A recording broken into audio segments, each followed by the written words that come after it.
아이고야. 자, 이제 지난주 설교 기억난 거 있어요? 일주일 만에 물어보면 이거 예의가 아닌데.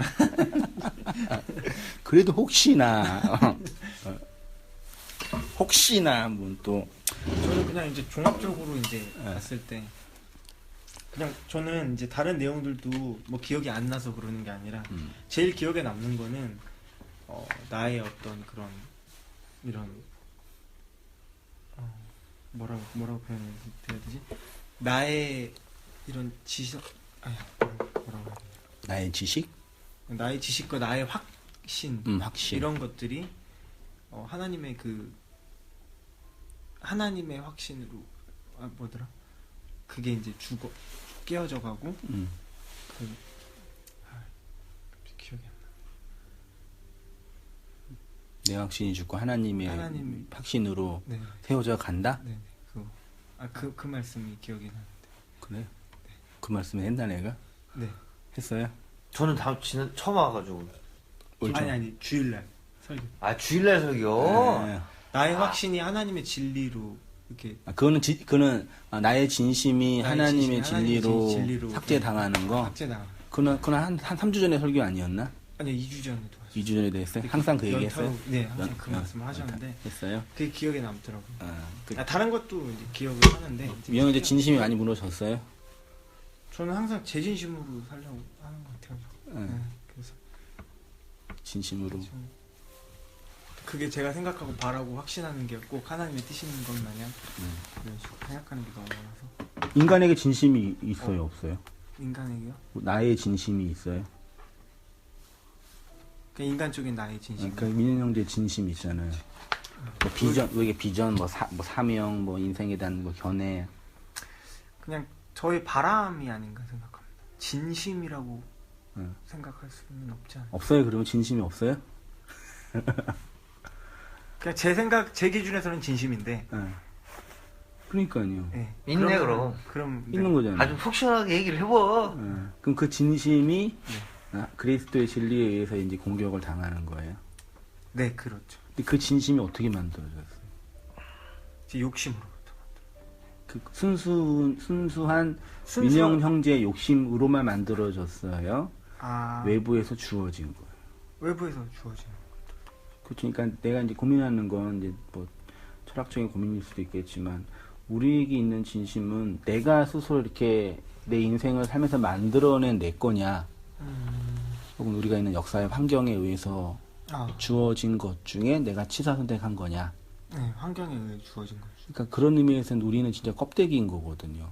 네. 정말 내가 나이고 내가 내 거라고 주장할 수 있는 그 나의 그 진심은 내 안에서 만들어진 어떤 자기 내 안에 있는 에너지원에 의해서 만들어진 개념이 아니라 역사와 환경에서 그 가장 큰 역사는 이제 부모님일 거고 교육적인 배경일 거고 거기에서 주어진 거고 또 세뇌당한 거고 또 배운 거죠.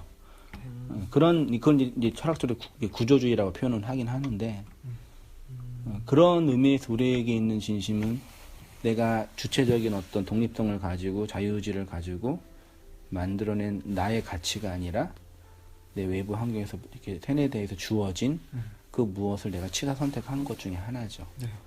그러면서 인간은 진짜 그걸 이렇게 알아가는 게 진심이 이제 없어지는 과정이라고 이제 나는 표현을 하는데 그 중에 다양한 개별적인 한두 개가 있겠죠. 뭐 율법적인 어떤 내 견해도 있었고 그런 측면에서 원래 민영재 착해요? 아니요. 저한테는. 후배니까 그러나? 엄청. 형한테도 물되게 굴죠. 그러니까 제 주변에 화는 별로 안 내요? 엄청. 화는 잘 내는데. 내요? 근데 모르겠어요. 저는 제가 보는 관점에서는 화도 좀 낼 수 있어야 된다고. 많이 안 내는 편이에요? 저는 많이 살짝 그러니까 내는 편이에요. 이런 거죠. 화를 내야 되는 상황이 오면 누구라도 어차피 화는 내잖아요. 그러니까 그거를 제가 이제 굳이 나쁘다고 보지 않기 때문에 화를 많이 낸다? 라고 생각하진 않는 거죠. 그냥 화를 낼 때가 됐으니까 화를 내는구나. 뭐 지난번에 얘기 또 하셨잖아요. 지랄 총량의 법칙이라고. 그런 것도 있고 또 오래 워낙 만났고 그리고 또 저도 되게 지랄스럽거든요. 화를 잘 내고 그래서 그런지 민영이를 좀 이해하기가 어렵진 않아요. 저도 만만치 않아가지고. 근데 아까 그 얘기하시는 그게 막 내 진심에 대해서 얘기하실 때 그 약간 그거랑 비슷하지 않냐? 에너지 보존의 법칙이랑. 그렇지 않습니까? 똑같아요. 그 원리가 똑같은 것 같습니다. 네. 이렇게 흘러가는 게. 연력학 1법칙이죠. 내 안에 있는 이 나의 이 존재 에너지는 내가 스스로 만들어낸 게 아니라 밖에서 주어진 거니까. 그렇죠. 그래서 계속 그냥 그건 모양만 변경되고 어디서부턴가 계속 주어지는 것으로 간다라는 거. 그리고 나라는 게 어떻게 이렇게 인식되기 위해서 정말 그냥 나로서 나는 절대 안 되더라. 그렇죠. 뭔가를 갖다 붙이지 않으면 이루어지지 않는 존재를 아무것도 아니고. 지난주에 그렇게 탁탁 동글동글 그런 부분이요.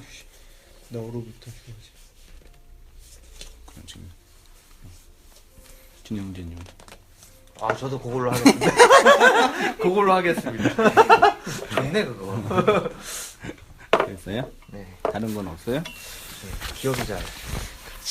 그래서 말씀 듣고 좀 말씀 범주 안에서 기계적이지 않고 율법적이지 않으면서 자유롭게 메타담론, 신학 설교의 범주 안에서 표현될 수 있는 메타담론들을 짧게라도 1시간 정도라도 말씀 나누고 가면 좋겠다라는 게 이제 내 개인적인 생각인데 그게 이제 어떻게 또 될지는 가봐야 알겠죠. 아무튼 그렇게 하고요. 이제 산상수는 처음 공부하죠. 네. 네. 그리고 줄리아 하는 거 말고. 민영제도 그때 산상순 공부한 건 아니라 총론이었지. 네. 처음에 5천 산상순을 내가 이제 그 5장부터 6장, 7장을 한 90강 정도 2년 전인가 한번 했었어요. 하고 이제 다시 지금 파주 우리 성도님들과 이제 공부하면서 주중에는 이제 이거 이제 공부하고 또 주일에는 이제 그 예수님의 비유 하고 있는데요. 산상순 한번 마태복음 5장 37절 민영이 한번 읽어주세요. 네. 오직 너희 말은 옳다 아니라 하라. 이에서 지나는 것은 악으로부터 나느니라. 또 눈은 눈으로 이는 이로 갚으라 하였다는 것을 너희가 들었으나 나는 너희에게 이르노니 악한 자를 대적하지 말라. 누구든지 내 오른편 뺨을 치거든 왼편도 돌려대며 또 너를 고발하여 속옷을 가지고자 하는 자에게 겉옷까지도 가지게 하며 또 누구든지 너로 억지로 오리를 가게 하거든 그 사람과 심리를 동행하고 내게 구하는 자에게 주며 내게 꾸고자 하는 자에게 거절하지 말라.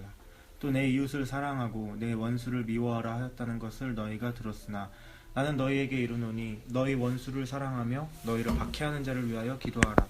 이같이 한즉 하늘에 계신 너희 아버지의 아들이 되리니 이는 하나님이 그 해를 악인과 선인에게 비추시며 비를 의로운 자와 불의한 자에게 내려주심이라. 너희가 너희를 사랑하는 자를 사랑하면 무슨 상이 있으리요? 세리도 이같이 아니하느냐? 또 너희가 너희 형제에게만 무난하면 남보다 더하는 것이 무엇이냐? 이방인들도 이같이 아니하느냐?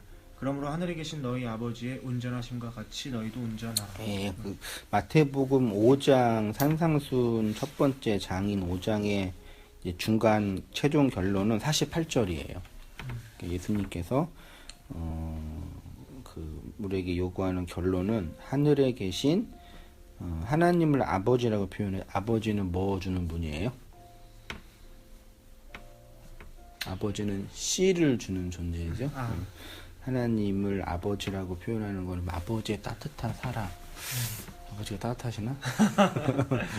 씨를 주신. 그러니까 그 씨 생명을 건네준다는 차원에서 육체의 아버지를 이렇게 표현한 거고 그 아버지 하나님이 온전하신 것 같이 너희도 온전하라. 그러면 지금 예수님의 어록이잖아요. 예수님이 하나님이 온전하다. 온전하다 동사로 할까? 온전해요. 그리고 그런 것처럼 너희도 뭐예요? 온전하라. 그렇죠. 하나님의 온전처럼 온전하라. 그렇죠. 그럼 하나님이 되라. 처럼 들릴 수 있죠. 그럴 수도 있겠네요. 네, 그렇죠. 네. 하나님이 그러니까 이거 뭐 신이 된다는 차원 표현할 수 있는데 하나님처럼 하나님의 그 온전이 너희도 온전하라. 그럼 온전이 뭔지 알면 되겠네요. 하나님은 온전해요. 그렇죠? 네, 그렇대요. 그렇대요. 그럼 하나님이 온전하다 할 때 그게 무슨 의미냐? 이게 조지신학에서 어떻게 표현할까요? 하나님은 온전하다 할 때 하나님은 온전하다라는 이 성경 구절을 그 성경 사전이나 조지신학에서 찾는다면 어디서 찾으면 돼?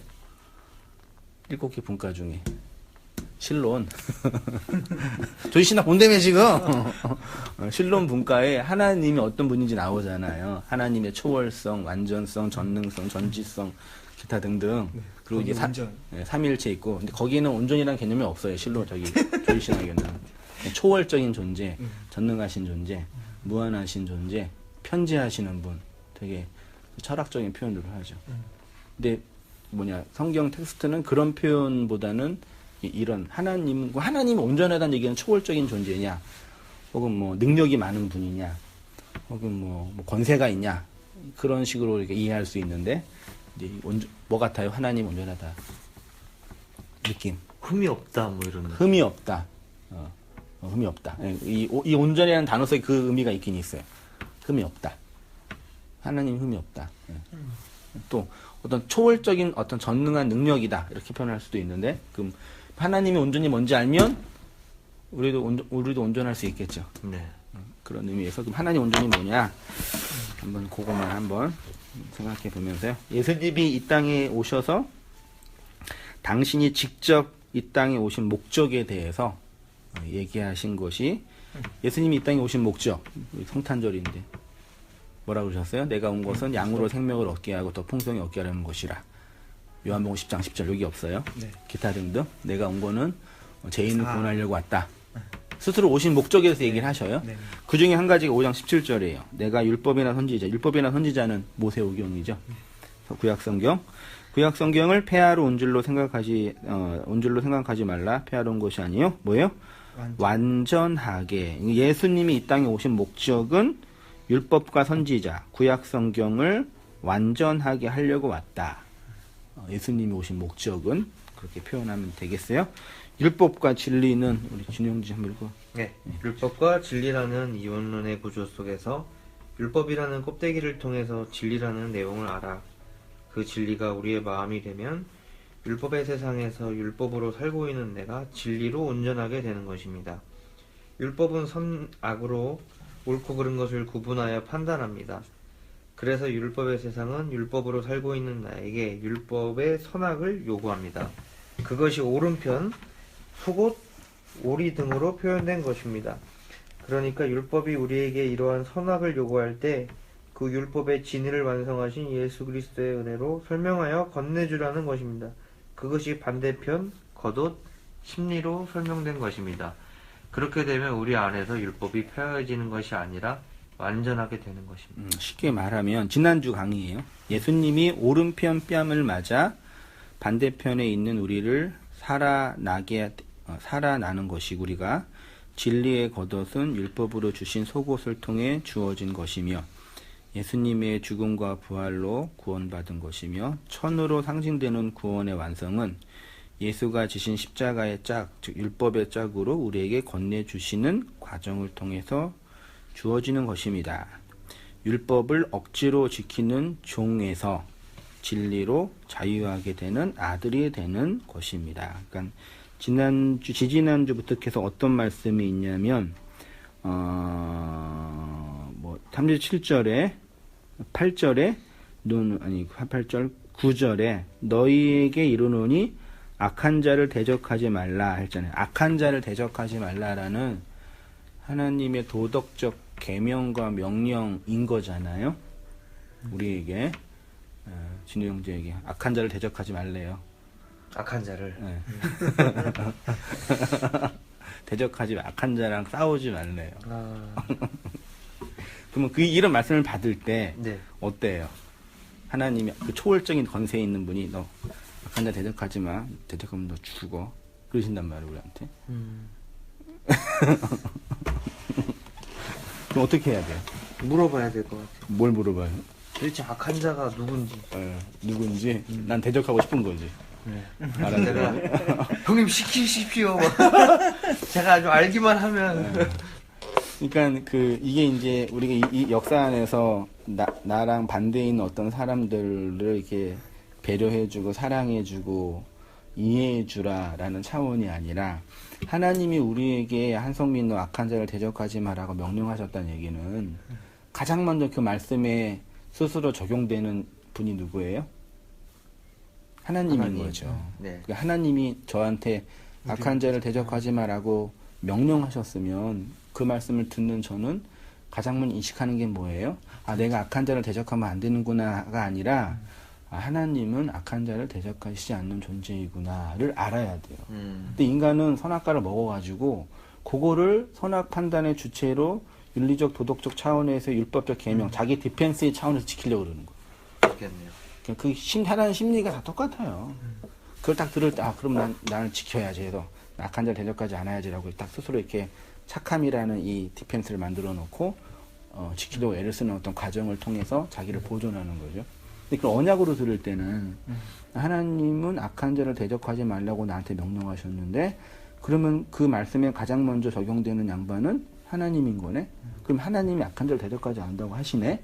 근데 역사를 보니까 내가 하나님 반대편에 악한 자라는 게 통로 당하는 거죠.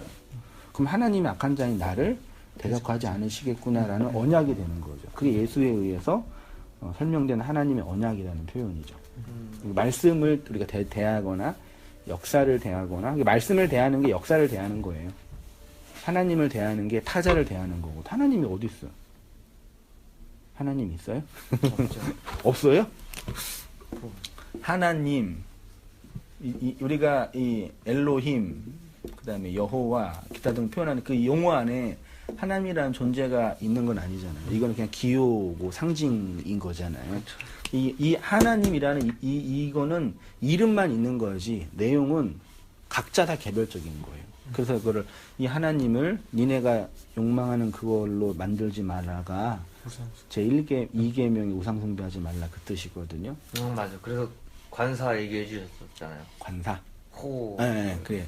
그 하나님, 우리 하나님이어야지 하나님이라는 존재는 단어만 있는 거죠. 교회도 마찬가지고, 목사도 마찬가지고. 그래서 이 하나님이 나한테 그 하나님이 되려면 이런 하나님이 우리에게 언약으로, 경전으로 준 이 성경 내용이 하나님의 그 언약의 말로 다가와야 되죠.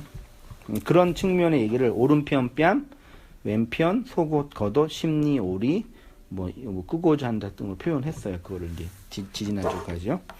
42절 이제 보면 42절에 어디 있지? 내게 구하는 자에게 주며 꾸고자 하는 자에게 거절하지 말라 있죠. 요거를 이제 이것도 마찬가지요. 내게 민영 형제에게 이렇게 나 힘들어 꾸고자 하면은 거절하면 돼요, 안 돼요? 안 돼요. 안 되죠. 그래서 어떤 사람이 와가지고 이 말씀 드리거나 힘드니까 좀 이렇게 해주라고 부탁하면 말씀을 사모하는 우리 민영 형제는 이 말씀이 민영 형제를 얼가면은 계명이 되는 거죠. 너 왜 안 지켜? 빌려줘. 1,000원을 구했는데 1,000원. 그런 개념이 아니죠. 네. 내게 구하는 자에게 주며 꾸고자 하는 구하는 자가 아이테오고요. 그 다음에 건네주다가 디돔이에요. 그러면 하나님이 아까 그 말씀처럼 너는 구하는 자에게 아이테오 하는 자에게 준다고 하시는 거고, 그러면 아이테오 하면 뭐 하는데 건네준다 디돔이라 그랬죠. 이건 예수님의 머리가 교회로 넘겨갈 때 쓴 표현이 디돔이에요. 그러면 하나님이 아이테오 하는 자에게 넘겨준대잖아요. 그렇죠? 그 이 말씀을 볼 때 그러면 우리가 하나님께 어떻게 하라는 얘기예요? 하나님께 아이테오 하면 하나님이 하나님의 그 무엇을 건네준다는 표현이겠죠. 우리가 이 역사 안에서 하나님께 아이테오 할 거 아니에요. 그렇죠? 네. 그럼 하나님께 건네받을 거 아니에요. 그럼 우리가 건네받는 그 무엇이 있죠? 하나님이 뭐 하셨어요? 아이테오 하는 자에게 디도미 하셨죠. 우리가 그 하나님께 아이테오에서 디도미에서 건네받았죠. 그러면 하나님이 온전하다는 얘기는 결국 뭐냐면 온전이라는 이 성경이 표현하는 이 단어의 의미는 아이테오 하는 자에게 디도미 하시는 분이에요. 됐죠? 그러면 우리가 하나님께 아이테오에서 디도미 받았죠. 그러면 우리가 온전하다는 얘기는 뭐예요? 또 누군가가 우리한테 뭐예요? 아이테오 해요. 했잖아요. 그러면 난 디도미 해야 되잖아요.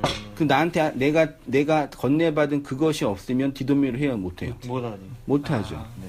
근데 하나님이 건네받은 그 디도미가 있으면 디도미 할 수 있죠. 네. 그게 온전이라 그런 거예요. 그러면 이게 하나님이 신의 자리에서 우리한테 건네준 그 진리가 있죠. 진리라고 합시다. 그걸 건네받으면 우리가 어디 자리에 있는 거예요? 하나님 자리. 하나님 자리에 있는 거예요. 그러니까 그게 예수로 사는 성도의 삶, 진리로 산다고 표현하는 아, 그럼 이게 지금 다 같은 얘기 하는 거네? 똑같은 얘기예요. 네. 그거예요. 그러니까 이 하나님이라는 존재, 예수라는 실체는 이름만 있는 거잖아. 네. 근데 그것이 실제로 있기 위해서는 누군가가 그 예수의 내용을 건네줘야 돼요, 우리한테. 그렇죠. 그러면 그분이 나한테 예수가 되는 거예요. 좀 잘 이해해야 돼요. 그분이 나한테 예수의 위치가 되는 거지. 하나님의 그 위치가 되는 거지. 하나님의 그 위치로 있는 거죠. 그 초월적인 존재가 역사 속에 실현되는 거지. 이 과정 속에 이제 그 하나님께 디도미를 건네받은 나가 삭제당한다고 표현하는 거죠. 율법적 선악 욕망이 삭제당한 자에게만 이 하나님이 건네주는 그 디도미가 있을 거다. 그 디도미 하는 그 존재를 온전이라고. 그럼 하나님 온전하시잖아요. 온전하니까 우리가 하나님께 그거 온전을 받았잖아요. 디도미를 받았잖아요. 그럼 너희도 그렇게 온전해라 하는 얘기는 너희가 건네받은 그 율법의 선악 구조 안에서 죽은 너희의 그 생명의 내용들을 또 역사 속에서 누군가는 구한단 말이에요. 그걸 찾아요. 희한해요.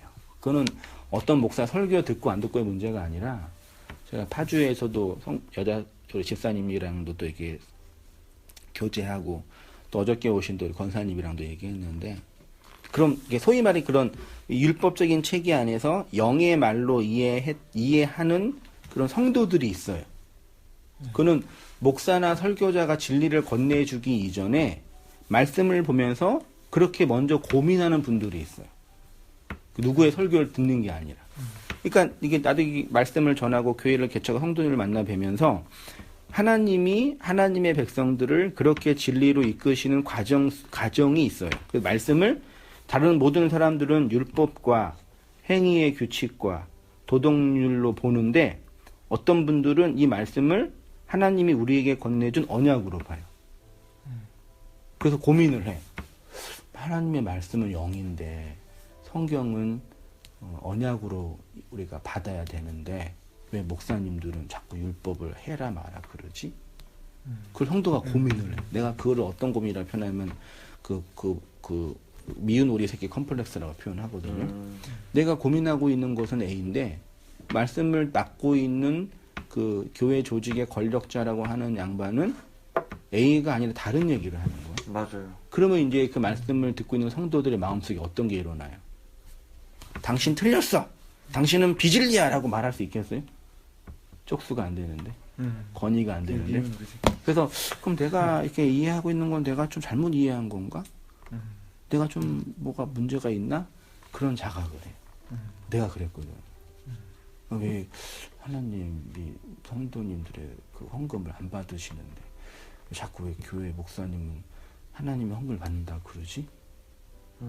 고민인 거예요. 내 신학과 내 신념으로는 아닌 것 같는데 자꾸 신학에서나 목사님들은 그러니까. 그럼 이제 목사가 당신이 틀렸어라고 비난하기 이전에 내가 고민이 되는 거예요.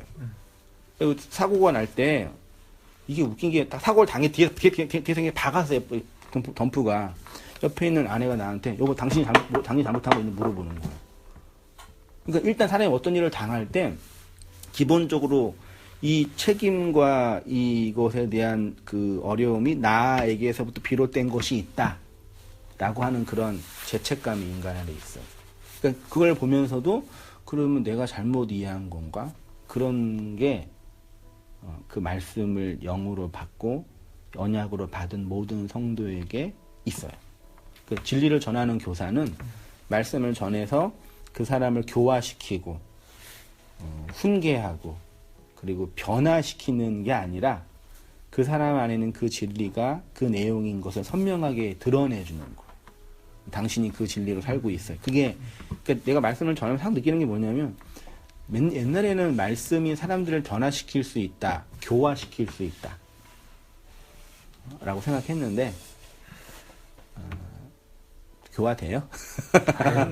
자기는 그냥 나이 먹어서 좀 풀이 죽고 안 돼. 자기 힘없음을 자각해서 내려놓는 뿐이지 예. 성화는 저는 솔직히 아닌 것 같아요. 그러니까 성화라는 그 용어가 이제 오해되고 있는 건데 아무튼 교화되거나 이렇게 그런 게 아니라 어떤 권력이나 힘 아래서 그냥 이렇게 변화된 거라고 표현한 거, 이렇게 둥글둥글한 거로 표현하기 당연히 있는데 어쨌든 그런 측면에서 이제 디도미하는 차원.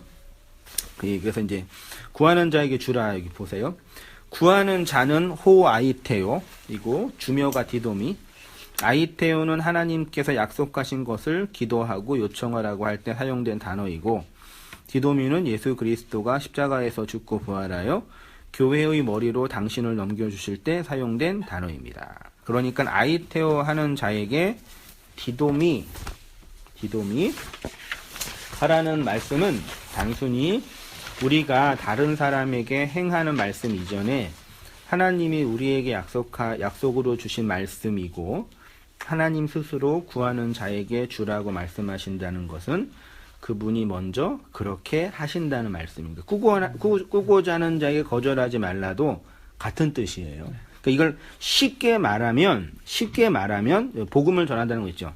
율법의 세상에서 율법으로 살아가고 있는 사람들이 은혜와 진리를 받기 위해서 그것을 먼저 받은 성도에 뭐가 필요하다고요? 전도를.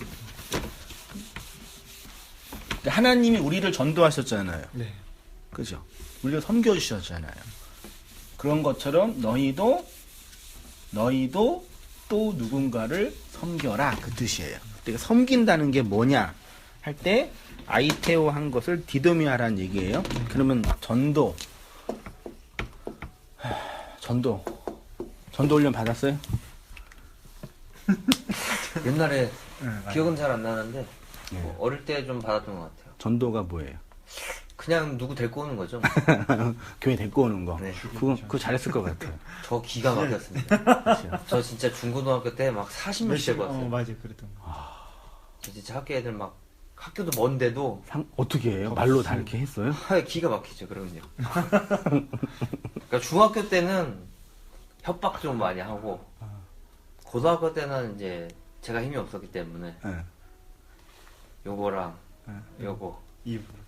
먹는 거랑 그리고 저 친구들하고 친했어요. 네, 친하니까 저 친해서도 와주고. 예, 야 마포에서 우리 우중이 이거밖에 안 되나? 그러면 다 와가지고. 많이 해줬구나 친구들한테. 예, 그래서 뭐 총동원이다, 뭐 행사 있어, 뭐 주는 날. 그날은 뭐 한 40명 막, 20명 막. 대단하다. 미연이를 못했죠. 저 잘 못했어요. 그때 그냥 저 옛날에 저는 춤췄을 때 춤추는 친구들 좀 데리고 왔었는데 그러면 또 막 고등 몇 부, 뭐 고등 제가 고등 1부였는데 고등 1부 뭐 전도사님들이 칠판에다 이렇게 막 제적 그 인원 막 써요. 그리고 막 그 못 채우면은 막 혼내고. 엄청 깨지고. 그 전도에서 그분 친구들 중에 혹시 진리를 알고 있는 아유, 저도 모르는데 어떻게 걔네가 진리? 진성이 형 알죠? 그 새끼는 집에 다닌 거야? 아무튼 뭐 이제 이거잖아요. 전도는 그건데 네. 원래 전도는 도를 전하는 거잖아요. 네. 그리스도의 그 도를 전하는 게 전도인데 왜 지금까지 이런 식의 개념을 전도라고 하게 됐을까? 이유가 있을 거 아니에요. 원래는 그게 아니었거든. 원래 진짜 전도는요. 진리를 전하는 거니까 야 너가 그 예수님을 진짜 알려면은 한 200강 정도는 꾸준히 들어야 돼. 그래서 차근차근 하나님에 대해서, 성경에 대해서, 역사에 대해서, 인간 존재에 대해서, 죄에 대해서 차근차근 설명해주고 이게 복음이거든. 너가 이걸 믿고 이 진리를 따라 살아와. 그게 전도예요. 원래는. 그러니까 사실 그 전도는 주일날 내가 말씀을 전하는 그 과정이 전도죠. 이게 도를 전하는 거죠. 근데 이렇게 이해 안 하고 교회에서 사람 데리고 오고 사형리 전하는 걸 전도라고 해요. 요즘에 이제 99%가. 왜 이렇게 됐을까? 사람 모으려고. 그러니까 그 사람 모으려는 목적이 있죠. 네. 그 목적을 가지고 성경을 이제 이형. 자기에 맞게 변형시키는. 그 변형이라고 말하면 기분 나쁠 수 있지만 변형시키는 거예요. 그 이유 중에 하나가 교회 2000년의 역사가 2000년의 역사인데 교회 역사책 꼭 봐요. 재밌어요. 2000년 역사인데 313년인가 다 오래돼가 콘스탄틴 대제가 기독교를 공인하면서 카톨릭이 형성이 되고 카톨릭이 되다가 1517년에 무슨 일이 일어났어요? 종교개혁. 루터의 종교개혁, 칼빈의 종교개혁, 그 다음에 웨슬리의 종교개혁이 일어나서 이때 뭐가 나왔어요? 개신교가 나왔어요. 개신교가 나와서 이 개신교와 함께 이제 전 사회, 전 지구촌이 이제 중세 봉건이 무너지고 각각의 개별적인 나라 이제 산업혁명도 일어나고 막 과학도 발전해서 개별적인 나라 일어나면서 이제 기독교가 번성하게 됐잖아요. 개신교가. 그러면서 이제 19세기와 19세기 말 20세기 초에 전 세계 패권이 유럽에서 미국으로 옮겨지고 있었죠. 2차 대전 끝나고 나서. 그때 이제 미국에서 놀라운 그 복음주의 운동이 일어났어요. 그게 학생 자원 운동이라고 해서 그때 복음주의 운동이 일어나서 복음주의 운동이 일어나면 어떤 증상이 나타나냐면은 선교가 강하게 일어나요. 복음을 전해야 된다. 그래서 그러면 봐요. 교회라는 이 조직체가 이제 진리를 수호하는 차원이 아니라 이 진리를 외적으로 영업 마인드로 바뀌는 거예요. 그러면 영업 마인드로 바뀌면 어떤 일이 벌어질까요? 자신들이 갖고 있는 생산품을 체계화하고 조직화하고 샘플화하고 상품화하는 작업이 일어나는 거예요. 그래서 선교를 해야 되고 전도를 해야 되니까 우리가 믿고 있는 기독교의 교리를 심플하게 전할 수 있는 전도 상품이 나오는 거예요. 그게 뭐예요? 쉽게 말하면 그게 사형리 같은 거예요. 기독교는 뭐냐? 하나님은 널 사랑하고 널 위해 놀라운 계획을 가지고 계셔. 근데 네가 그렇게 지금 있는 이유는 네가 죄에 빠져서 그런 건데 예수님이 널 위해 와서 죽으신 거니까 그 예수 믿고 의지하면 네가 구원받고 만사형통 운수대통 돼. 이렇게 심플화된 텍스트화된 이거를 전하는 이게 강화된 거예요. 이때 이제 조선도 20세기 초 19세기 말 조선도 미국의 이제 복음주의 영향을 받아서 그대로 기독교가 이제 직수입이 된 거죠. 그렇게 형성이 된 거예요. 그게 이 복음주의 운동이 현재까지 영향을 주고 있어요. 이런 그 교회가 이게 기독교라는 이 좀 나쁘게 말하면 좋게 말하면 뭐 없나? 진리를 전하기 위한 복음적인 열정으로. 뭐 어찌됐든 짧든 어쨌든 예수님만 전하면 되는 거 아니야? 뭐 그렇게. 그래서 그 열정으로 우리가 믿고 있는 기독교 신학의 그 원대하고 광대한 것들을 조직화, 샘플화해요. 심플하게 해요. 물론 그 작업을 나쁘다고 할 필요는 없겠지만 그렇게 하면서 정말 기독교 복음이 가지고 있는 그 근본적인 그 사상적 원천이 이제 수장당하는 거죠. 그 교회는 이제 선교 지향적인 영업 지향적인 교회가 되면서 이제 사람들을 끌어모으고 그때 이제 산업화가 진행되면서 기독교 문명이랑 산업화 문명이 이제 합작하면서 연결이 되는 거죠. 그래서 기독교랑 자본주의랑 맞아요? 안 맞죠? 기독교랑 민주주의 맞아요? 안 맞죠. 근데 이 칼빈 이후에 기독교, 자본주의, 민주주의가 세트가 돼버렸어. 기독교는 자본주의보다는 공산주의로 가깝거든. 원래. 민주주의보다는 신국론이 가깝잖아요. 친정 통치가. 차라리 사회주의 가깝죠. 예. 근데 이게 종교 말고 세계 정치 경제의 변화에 기독교가 이제 연합하면서 이제 세계 양차 대전도 일어나고 공산주의 운동이 일어나면서 기독교가 이런 어떤 전체적 이게 종교의 본질을 잃어버린 그 이데올로기화가 된 거죠. 그래서 그 문명이 고스란히 우리에게 와서 우리나라가 이제 전쟁 이후에 잘 살아보세 하나님께 복받으면 성공한대 이런 틀과 또 유불선의 영향 아래서 샤머니즘이 강했던 민족 안에서 이렇게 영향을 받아서 이렇게 교회가 이렇게 번성해서 교회가 번성하고 성공한 교회 몇 개의 교회가 지금 이렇게 금난교회, 사랑의 교회 해가지고 큰 교회들이 종교적 권력을 가지고 자신들의 체계를 가지고 이제 이게 기독교다라고 뻥치고 있는 거죠. 내가 보는 역사적 이해는 그래요. 그러니까 이런 틀에서 정말 그 예수님을 믿고 있는 사람이 없는 건 아니겠지만 있겠죠. 어딘가에 그 말씀 때문에 아파하고 미운 오리 새끼처럼 고통받고 있는 지체들이 있겠죠. 근데 다수나 대다수의 흐름은 이런 흐름으로 가고 있는 거죠. 여기서 이제 이 전도의 개념이 이제 상실된 거죠. 그 이야기를 제가 쭉 했어요. 그래서 복음의 깊은 그 본질과 풍성함을 왜곡했다. 이렇게 표현했고요.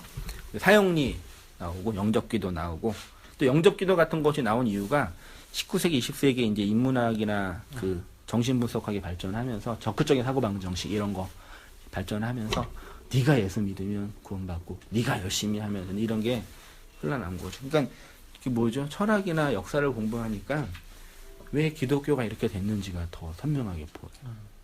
성경만 봐서는 모르는데 기독교 세계의 이 어떤 사상계의 흐름을 보니까 아 이게 이렇게 될 수밖에 없구나. 그래서 이제 앞으로 한국 사회가 다 탈이잖아. 탈신학화, 탈교회화, 탈가족화. 요즘에 1인 가족 그렇게 많아요. 그리고 결혼 다 탈이야. 다 나와. 그래서 다원화되고 개별화되고 그러면서 인간의 욕망은 그 충족되지 못한 상태에서 무조경처럼 움직여지고 그런 이제 그게 가속화 되겠죠. 그러면서 이제 이렇게 정치적으로 극우주의자들이 하고 있는 행태 있잖아요. 그런 게 고스란히 이제 교회 안에서 기독교라는 이름으로 이제 남아가게 되겠죠. 영접기도 하면 되는 거 누구 차례예요? 저요. 예, 읽어주세요. 여기 맨 밑에 네. 영접기도 하면 되는 거예요. 그래서 기독교인들이 일반적으로 이해하는 전도는 사형리 전도의 내용을 통하여 잘 전하여 불신자를 결신시키고 영접기도를 시키고 교회 모임과 집회에 출석시키는 것 정도로 이해하게 된 것입니다. 그러나 성경이 말하는 전도는 이런 교회 조직의 확장을 위한 영업행위 정도가 아닙니다.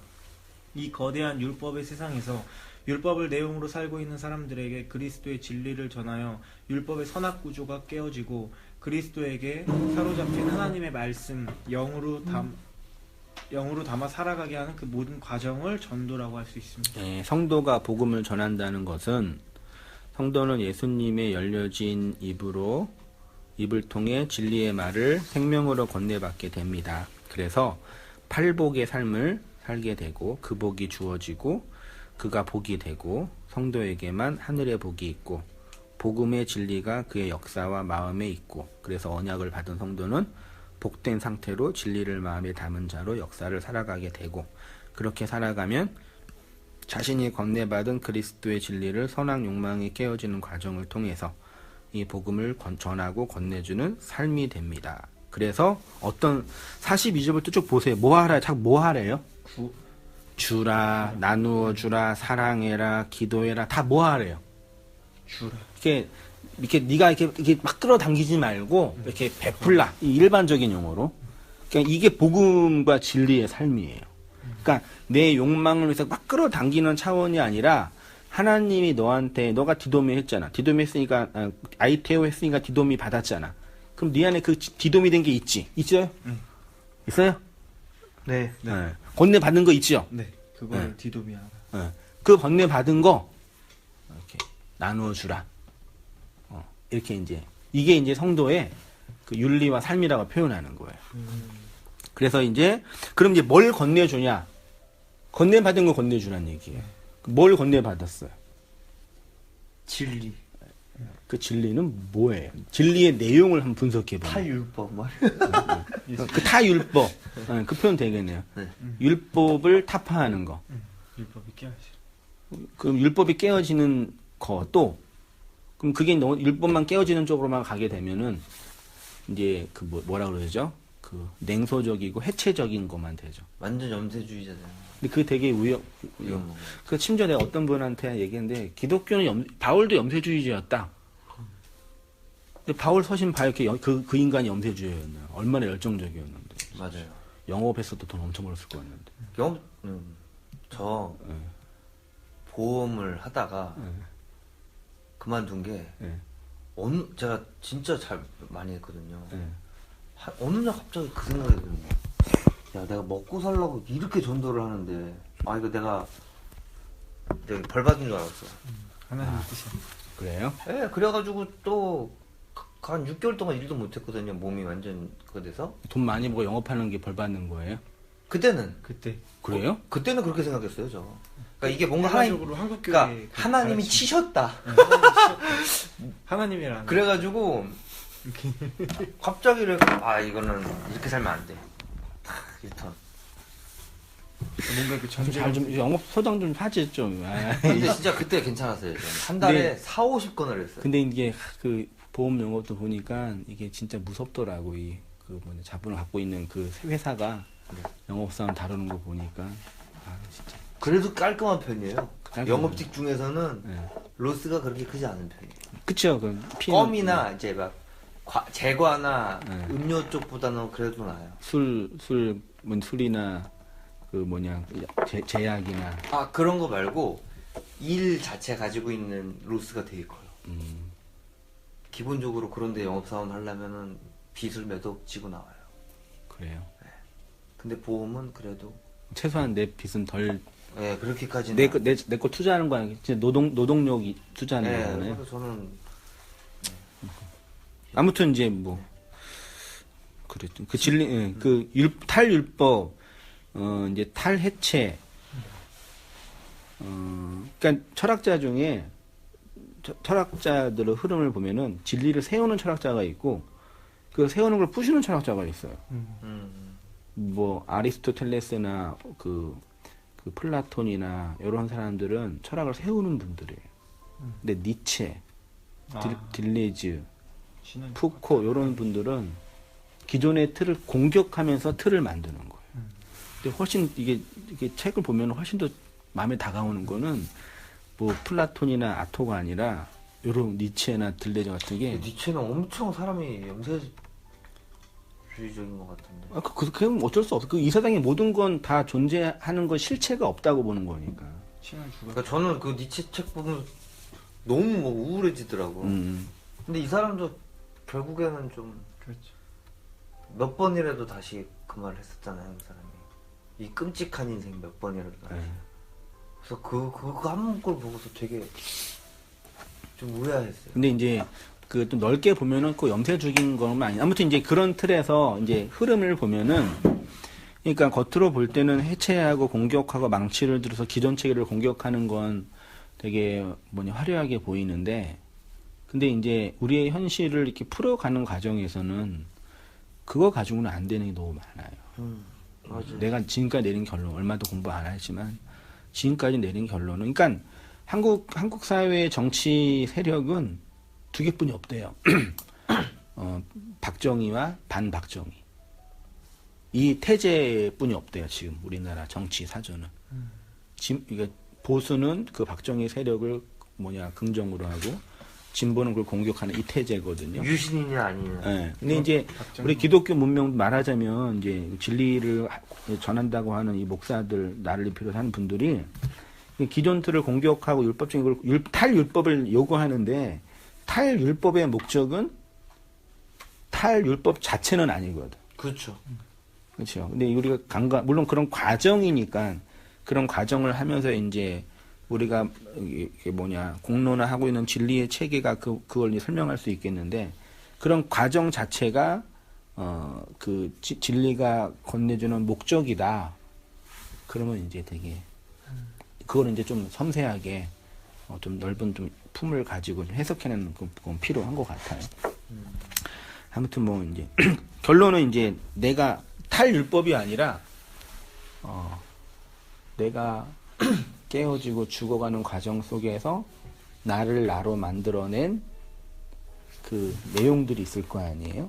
그걸 이제 내가 표현은 자유라고도 하고 안식이라고도 하고 그리고 용서라고도 해요. 진짜 자유하냐라고 할 때는 율법에 깨어지는 게 자유인 줄 아는데 그치 자유지 헌금도 안 될 수 있고 교회도 앱 추석 안 할 수도 있고 누구에게도 안 들을 수도 있고 그런 게 아니라 그게 자유인가? 이만한 우리에 있다가 좀 큰 우리로 날아간 게 자유인가? 이만한 우리에 있다가 좀 넓은 우리로 도망간 게 자유예요. 어차피 울타리 안에 놀고 있는데. 그러니까 그런 식의 역사와 성경과 교회에 대한 이해는 물론 이제 지엽적이고 과정으로는 필요할 수 있겠는데 충분하지 않다라는 게 이제 임상적으로 내가 보고 있는 내용들이고 그렇죠. 그러니까 워낙 교회에서 너무 이렇게 착취를 당해가지고 이게 착취를 당해서 그 율법적 틀 안에서의 부정적인 시각만 강화된 거예요. 남자한테 상처를 많이 받으면 어떻게 반응하겠어요, 여자가, 자매들이. 쳐다보죠. 근데 좀 극단적인 애들도 있는 것 같아. 그러니까 아예 막 남자 이렇게 하는 것도 있고 아예 물란하게 가는 애들도 있고. 네, 양면성이 있는 네. 거예요. 네, 그 케미가 그런. 양면성이 있어요. 그러니까 그게 같은 원리죠. 그래서 디펜스를 아주 심하게 해서 남자를 무시한다든지. 일반적으로 무시해. 1차적인 반응은 무시해. 네, 맞습니다. 그리고 이제 까려보고 네 뭔데. 그리고 모든 남자는 늑대. 이용하기도. 나를 이용하려고 온 그런 피해자의 어떤 심리잖아요. 근데 그런 것처럼 성도도 그런 피해 증상이 있어요. 특히 이제 율법적인 교회 안에서 율법이 없는 줄 알고 깨서 나온 분들 중에, 그러니까 차라리 율법적인 교회에서 그것이 모든 진리라고 믿고 있는 분들이라면 훨씬 더 증상이 덜할 수 있어요. 병적 증상은 덜해. 근데 그것들을 자각하고 나온 분들은 그것들의 증상이 이렇게 더 심해질 수가 있는 거죠. 그런 측면에서. 근데 그거는 이제 온땅 교회가 이제 어떻게 구조적으로 이렇게 품을 수 있는 진리판, 신학판이 있느냐의 문제 같아요. 그러니까 율법적인 교회에서 셀 모임을 인도하는 건 너무 쉬워요. 맞아요. 딱 하고 회기라 시키니까. 회개라 하고 이거야? 그거 아니면은 너는 틀렸어. 오다. 회계. 오다. 그거 딱 편해요. 근데 이제 우리는 이 그런 이 획일화되는 어떤 과정이 없고, 다만 이제 그걸 어떻게 어떤 진리적인 측면에서 획일화를 하냐는 문제가 이제 설교 내용과 이제 연결돼 있는 건데, 그러면 또 이제 각자의 개별자가 신뢰감도 깊어야 되고, 그리고 또 이제 말씀과 신학에 대한 이해가 깊어야 돼요. 그게 성숙이라 표현할 수 있겠죠. 그래야지 이런 말씀을 나누는 모임을 한다면 네. 풍성하고. 그러니까 만약에 내가 인도할 때는 그렇게 막 딴 얘기하고 다른 목사만 얘기 막 해도 그냥 들어줄 수 있어요. 왜 그러는지 내가 아니까. 그분이 그러는 이유를 내가 알아. 진리에 대한 열정과 사랑 이전에 알아. 그러니까 들어줄 수 있는데 그걸 다 아냐, 모든 사람이. 몰라. 그러니까 이제 거기 안에서 이제 각각 개별자들의 이제 어떤 견해들의 이제 충돌이 일어나는 거죠. 그건 이제 온땅교가 더 어려운 문제죠. 그래서 아예 그냥 예배만 드리고 각자 파하냐. 원리는 그건데 이제 사람들은 혼자 못 살아요. 맞아요. 죽으나 사나 같이 이혼할지라도 같이 결혼하는 게 인생인데. 저는 아직도 로망이 있습니다. 그래도. 뭐요? 그러니까 막 그 부부들이 이렇게 너무 현실적으로 그러니까 뭐 사는 것들 뭐 이렇게 그냥 맞춰가면서 산다 뭐 이런 것보다도 정말 사랑하는 사람을 만나고 싶어요. 그래서 좀 그런 부분을 좀. 그치, 그거는 우리의 근본적인 어떤 태고적에 있는 본능이죠. 근데 이제 그 프로이드나 라캉이 이제 표현하는 거 뭐냐면 진정한 성관계는 없다 그러거든요. 그렇죠. 그렇죠. 어차피 나의 욕망을 충족하는 대상이 있는 거지. 그 사람을 향한 사랑의 표현은 문학에서 이제 하는 거지. 근본적인 걸 인정하고, 그러면 이제 나와 함께 맞춰갈 수 있는, 서로 맞춰줄 수 있는 그 대상을 물색하는 거죠. 그 범주를 어느 선까지 정하냐가 이제 중요한 건데, 그게 이제 그 사람을 향한 사랑의 지고지순의 사랑이라고 표현할 수도 있는데, 그렇게 이제 맞춰가 소통할 수 있는 관계인 게 제일 중요한 것 같아요. 내가 볼 때는. 우리가 말씀 나누고 말씀으로 이렇게 소통하고 교제하고 전하고 나누는 과정 속에서 그리스도의 재림이, 성령의 충만한 은혜가 경험되는 것처럼 사람의 관계도 그거거든요. 그걸 우정이라고도 표현하고. 사랑이라고 표현. 그게 왜곡된 게 이제 뭐 동성연애 뭐 이제 그런 거라 표현하는 건데 그런 식의 이제 관계 안에서의 풍성함인데 한국 사회에서는 워낙 이게 상대적 박탈감이 심해가지고 힘들 것 같아요. 그러니까 두 사람이 사는 게 문제가 아니라 이게 비교되어지고 상대적 박탈이 워낙 심하기 때문에 그걸 견디면서 서로를 존중해주면서 살아야 되는데 그게 좀 힘들 것 같습니다. 그거는 힘든 게 아니라 불가능하죠. 특히나 이 나라에서. 네, 그래서 이제 한국 사회에서는 그래서 점점 청년들이 이제 그걸 자각하기 때문에 결혼을 이제 스스로 포기하는 게 아니라 어떻게 결혼을 스스로 포기해요? 인간의 본능인데 스스로 포기하는 게 아니라 이렇게 포기되어지는 속으로 몰려드는 거예요. 그거를 이제 정치 세력이나 정치권들이 좀 학문적인 식견을 가지고 제도를 만들어야 되고 문화를 이렇게 형성해야 되는데 산업화가 되는 과정이 워낙 가파르기 때문에 이게 비니팅 부익부가 심해지고 아직 뭐 무슨 갑자기 된 부자를 뭐라고 졸부들이 갑자기 일어나면서 사람들을 이렇게 막 그 별것 아닌 거 가지고 비판하면서 그렇게 되니까 그런 구조예요. 그래서 그런 대한민국에 살고 있는 우리 젊은이들의 이제 아픔인데 아무튼 이제 그 진리 해체, 율법 해체가 목적이 아니라 그건 과정이다. 이렇게 하고요. 한 30분 정도까지 하면 되죠? 가야 되니까. 네, 그냥 하셔도 돼요. 네. 1시까지 하시면 돼요. 그래요? 네, 뭐 1시 반 돼도 되세요.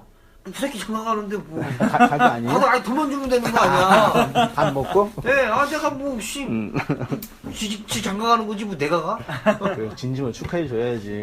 나중에 나한테 올 게 없어도 그러나? 네, 저 뭐 받을 생각도 별로 없고요. 축하해요. 알았어. 참나. 다른 사람을 지역에 위하여 행하는 일. 진리의 권대 좀 읽어주세요. 어디? 2페이지 맨 아래 달란게요. 네. 구하는 자에게 주고 원수를 사랑하고 박해하는 자를 위하여 기도하고 무난하라고 하십니다. 다 나 외에 우리 마음에 있으니까 그 마음이 역사 안에서 진리의 물로 흘러가게 된다는 것입니다. 그래서 그 흘러가는 과정에 우리의 인간적 성품, 도덕성 요게 이제 뭐죠? 이렇게 들어와서 영향을 줄 수가 있어요. 이제 극단적인 진리를 추구하는 분들은 인간의 인격과 존재 자체가 없다고 보는 거죠. 껍데기입니다. 그러니까 하나님이 그러니까 나라는 존재가 있고 우리가 죽으면 어떻게 돼요? 모르겠어요. 아직 안 죽어봐서. 맞지. 일반적으로 없어져요. 그렇죠. 존재가 사멸되잖아요. 네, 안 보이죠. 예수님을 영으로 받은 성도는 그 영을 받았으니까 이제 다른 존재가 된다고 이제 우리가 고민하고 있는데 그때 이제 보는 게 나는 이 껍데기란 얘기죠. 내가 의식하고 경험하고 도덕과 교육으로 받아왔던 그것들은 그냥 껍데기고 사멸하고 근데 그러면 개별적인 인격성이 없잖아요.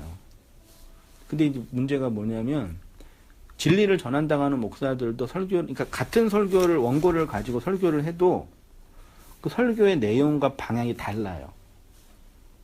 그건 뭘 의미하는 거냐면 그 개별적인 인격성과 존재성이 있기 때문에 텍스트가 같아도 흐름이 달라지는 거거든요. 그러니까 그건 틀린 얘기지. 그렇지. 그러니까 그 내가 건네받은 그 진리의 내용, 나를 해체하고 흘러나온 그 내용들이 내 존재와 인격과 삶의 흐름들을 통해서 어우러져서 내 안에 만들어낸 진리의 양식이 있어요. 그거는 소위 말해 진리를 받고 있는 성도들이라면 자각하고 경험하고 있는 내용들이 있는 거죠. 그거. 그거 이렇게 인생을 살아가는 과정, 내 발자국이 나의 흔적을 남기는 것처럼 내가 이 땅에 태어나서 이 땅에 있다가 갈 때 이 땅에 내가 왔다라는 거를 증명할 수 있는 가장 탁월한 증명이 뭔지 알아요? 내가 살다 갔다라는 증명이에요? 내가 이 세상에 살고 갔다라고 남길 수 있는 가장 탁월한 증거. 뭐예요? 무덤인가? 무덤도 없어지잖아요. 그게 자손이에요.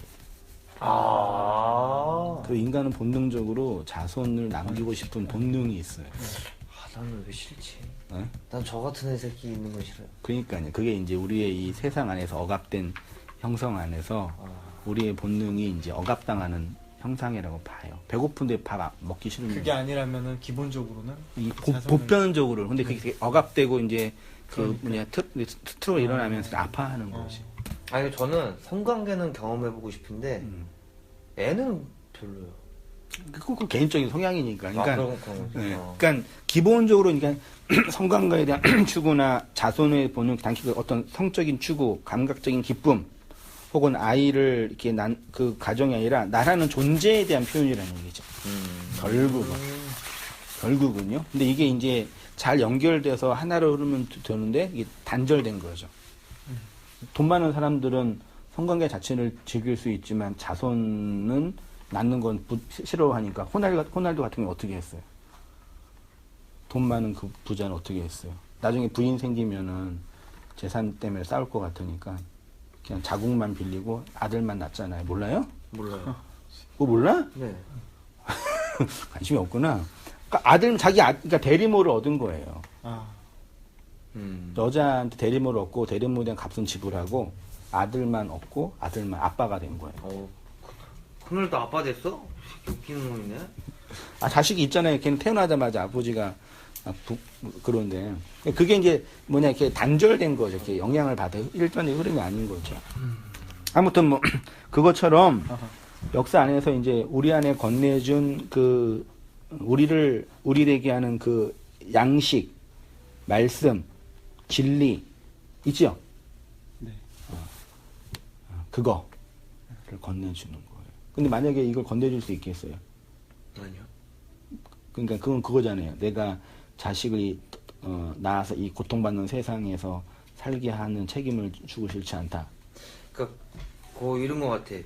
그러니까 그거랑 조금 전 다르게 생각하나 봐요. 예. 그러니까 저는 이렇게 만약에 진리라는 게 명확히 이렇게 어떻게 설명되기가 참 어렵잖아요. 그렇죠. 근데 지금은 그렇지만 뭔가 지금 할 수 있는 게 뭐냐고 물어봤을 때는 제가 완전 율법에 매여 있을 때와 지금은 그래도 이 심적으로는 좀 많이 편해지고 좋아졌거든요. 그렇죠. 그러니까 그거를 좀 주고 싶은 거예요. 네가 지금 막 너무 힘들어하는 그거 사실은 안 해도 되는 건데 너 그거 왜? 뭐 이렇게 그거 근데 성경에는 그렇게 하라고 나온 건 없어. 이렇게 얘기했을 때 그 친구가 진짜? 이런 거 같잖아요. 저도 그랬으니까 그거는 좀 알려주고 싶다. 그렇죠. 그게 그게 이제 그 진영제를 자유롭게 한 양식이고 안식에 이르게 하는 내용인 거죠. 그거를 이제 인생 전체를 확장해 가는 거죠. 이렇게 외연을 내용도 깊어져야 되지만 외연을 확장해 가는 거죠. 그래서 그러면 그 바울이 복음으로 너희를 낳는다라고 얘기를 하는 그 부분이 그 디도미 한다는 그치요. 내용. 씨를 건네준 거죠. 그러면 그거는 이제 본질적인 거를 건네줬다라는 거죠. 예, 예. 근데 그거는 건네주는 건 내 씨는 아니지. 내가 내 애들 3명 있지만 내 씨지만 가끔 놀래. 얘네가 날 이용해서 나온 거다 분명히. 얘네에 대한 주도권과 법적 권위는 나한테 있다고 하지만 생명의 어떤 본질은 얘네 독립적인 그 무엇이다. 그렇죠. 맞잖아요. 나도 내 게 아닌데. 그것처럼 말씀도 진리도 그런 측면이 있는 거죠. 내가 말씀을 설교를 잘해가지고 여러분 설교 듣는 건 아니거든. 아니 못하면 안 있어요. 답답해가지고. 그건 잘하고 못하고 문제가 아니잖아. 아니 근데 그런 거 좀 있어요. 그렇지만 답답해갖고 들을 수가 없어. 진리를 전하는데 답답해요? 그럼요. 말 못하시는 이 말에도 재주 없는 분들 많아요. 나도 말에 재주 없는데. 아니야. 목사님이 있어요. 그러니까 일상 언어랑 설교 언어가 달라요. 그동안은 그냥 근데 그거는 준비를 많이 하셔서 그런 걸 수도 있긴 한데요. 그렇죠. 준비를 그렇게 해도 안 되는 분들도 있어요. 그건 진리는 진리고 전달은 전달이라는 얘기예요? 아니 근데 그거는 진리가 아니었기 때문에 또 못 들었어. 임선재 목사님 말고도 보면은 저분이 맞는 얘기 복음을 하신다. 전하는데 네네. 전달이 안 되는 거예요. 네. 그런 거 그러니까 있더라고요. 이거를 전해주시고 싶은데 이게 너도 그러잖아. 설명 못할 때 잘 못할 때 있잖아. 그런 거. 그치, 그러니까 그 전달력이 그거는 예. 인문학적으로 전달 되게 중요하는데 요즘 진리의 내용과 진리 자체 안에 전달력이 있냐라고 하는 부분에서는 진리는 하나님의 것이지만 전달은 내가 하는 거니까 그러니까 다 다르지. 김 목사님 설교도 다르고 전 목사님 설교도 다른 거지. 그 전에 저희 목사님은 그런 얘기를 했다니까요. 자기가 전달력이 딸려도 진리를 선포하기 때문에 그건 전해지게 돼 있다는 거야. 아, 진리에 대한 확신이 강하시구나. 아니 그래서 김광석 목사님도 그 얘기 하시잖아요. 말로는 제가 지금 설명 못 하는데 그거 알고 있는 그거 있잖아요. 그거 아니라고 없는 거라고 그거는. 그러니까 그 목사님이 그러시는 거예요. 그러면서 그 모세도 자기가 언어를 그 얘기를 또 하시더라고. 내가 그 얘기가 아니냐고. 그 얘기 아닌데. 저는 좀 목사님한테 가서 다 좀 그렇게 말하는 스타일이었거든요. 그러니까 설교를 하는 입장에서는요, 전달을 하는 과정이 잘 준비되어지고 훈련되어지고 내가 볼 때는 말 못하면 사역하면 안 돼. 네, 진짜 저는 그런 것 같아요. 전달을 못하면 전달을 못하면 사역하면 안 돼요. 옛날 원희철 목사님 강대상에만 올라가면은 벌벌 떨어요? 뭐 이래가지고 대예배 때 성도들이 선동들도 더 긴장. 그러다가 예배 중간에 김홍근 목사님의 불호령이 내려져가지고 혼났어요. 예배 중간에? 네. 부목사님 대예배 설교했는데 그분은 약간 그런 게 있어요. 기도하다가도 네. 대표기도 끝나고도 뭐라고 하시는 분이에요. 탁월한 카리스마가 있으시니까. 네, 그렇게 했는데 그분 그래서 쫓겨났잖아. 그래서 그런 거야 그 사건 이후로 수요예배 때. 꼭 그것만은 아니겠지. 또 물론 그렇겠지만 너무 그러시니까. 근데 그분이 평소 말씀하실 땐 변호사야. 아, 그래요? 근데 위에 올라가시면 또 그게 잘 안 되죠. 그래서 왜 저러시지 막. 평소 말씀을 잘하시죠. 평소에는 되게 잘. 아무튼 이제 경험적으로는 전달하는 게 훈련이든 은사든 어떤 방식으로든 해야 되는 부분이 있는데 전달이 생각이 웃겨. 그 마음 안에서 내 안에 들어온 그 내용들을 내 역사의 외연을 이렇게 하면서 여러분 삶이 어쨌든 더 윤택했으면 좋겠어요. 나도 그렇고 윤택이라는 결 이렇게 너무 편안하고 호의호식이 아니라 제일 힘든 건 나잖아 어차피. 맞아. 근데 그 힘든 나의 역사를 잘 해석해내는 해석 능력과 성숙함의 능력이 각자에게 잘 만들어져서 그렇게 역사를 살아가면 좋겠어요. 이상량이겠죠 어떤 의미에서는 신앙적. 그렇게 이해하고요. 그게 온전. 그래서 3페이지로 가서요. 예수님이 너희는 하나님이 온전하신 같이 온전하고 명령하셨죠? 네. 명령했으면은 의무지요? 네. 그러면 하나님이 명령했으면은 할 수 있는 능력을 주셔야 안 주셔요? 주세요. 주시는 거죠. 그러니까 하나님이 너 온전해. 그러면 온전하는 명령을 주셨으면은 온전할 능력도 주신 거죠. 논리적으로 보면은요. 내려와서 그러면 성도가 온전할 수 있는 능력이 이미 주어졌다는 의미가 되고 우리에게 어떻게 하나님이 온전히 주어졌냐. 온전이라는 단어가 텔레이오스고요. 텔레이오스는 텔로스에서 왔는 텔로스는 끝, 종결, 완결, 결론. 그래서 텔레이오스는 희생제물에 흠이 없음. 아까 표현에 흠이 없는 상태가 텔레이오스 온전이고요. 두 번째가 가르침을 통해 성숙과 완전에 이르는 것. 그 다음에 동물이나 사람이 충분히 성인 다 잘하는 것. 성인이죠? 네. 그렇죠. 어린아이 아니죠? 미성숙함이 있지만 성인이죠. 그 성인에 된 상태를 온전이라고 하는 거예요. 하나님의 온전이라는 읽어주세요. 하나님의 온전이란 어떤 의미에서 하나님의 온전함이란 우리를 위한 온전함입니다. 하나님이 온전하시기 때문에 우리도 온전해야 된다는 말씀이지만 사실 하나님은 온전하실 필요가 없습니다. 왜냐하면 온전은 잘하는 것과 성숙하게 되는 것을 전제하기 때문입니다. 그러니까 예수님이 말씀하신 하나님의 온전은 피조물과 비교되는 측면에서 그분의 신적 완전성, 충족성, 초월성이라 할 수 있습니다. 그런데 이 하나님의 완전함이 우리에게 어떻게 설명되었냐면 율법을 폐하시는 것이 아니라 완전하게 하시는 하나님의 사역을 통해서 설명된 것입니다. 그래서 우리 측면에서 하나님의 온전이라 함은 우리가 경험하고 체험한 영역에서의 온전인데 그것이 바로 율법으로 주어진 이 세상을 예수 그리스도의 십자가의 사역으로 그리스도의 영을 통해 우리 안에서 행하시고 완성하신 그 일이라는 것입니다. 그럼 온전해요? 온전해져 가는 거. 그 온전해져 가요? 네. 그 온전이 뭔지 온전히 주어졌네요? 예, 주어졌습니다. 어떻게 주어졌어요? 진리의 말씀이. 그게 그 네. 민희 형제의 삶 속에 어떻게 어떤 메커니즘 속에 이렇게 주어졌다고 생각해요? 한번 생각해봐요. 어떻게 온전? 말씀에 대한 예. 이 사모? 아니 사모한 표현. 어떻게 자기가 주어졌어요? 저요? 예. 근데 저는 아까 진리를 세워가는 철학자가 있고 예. 부셔가는 거 말씀하셨잖아요. 예. 그러니까 저도 어떤 설교를 진리라고 믿고 있었는데 그걸 들으면서 저게 아닌 것 같다라는 거를 그냥 어디선가 왔잖아요, 그 생각이. 예. 그러니까 그게 어떤 시발점이 되지 않았나. 그러네요. 그렇죠. 그쵸. 그 경험을, 네. 그 경험을 마태복음 19장 16절 봐요. 네. 어떤 사람이 주께 와서 이르되 선생님이여 내가 무슨 선한 일을 하여야 영생을 얻으리이까? 예수께서 이르시되 어찌하여 선한 일을 내게 묻느냐? 선한 이는 오직 한 분이시니라. 내가 생명에 들어가려면 계명을 지키라. 계명들을 지키라. 이르되 어느 계명이니오니까? 예수께서 이르시되 살인하지 말라, 간음하지 말라, 도둑질하지 말라, 거짓 증거하지 말라, 부모를 공경하라, 이웃을 내 자신과 같이 사랑하라 하신 것이라.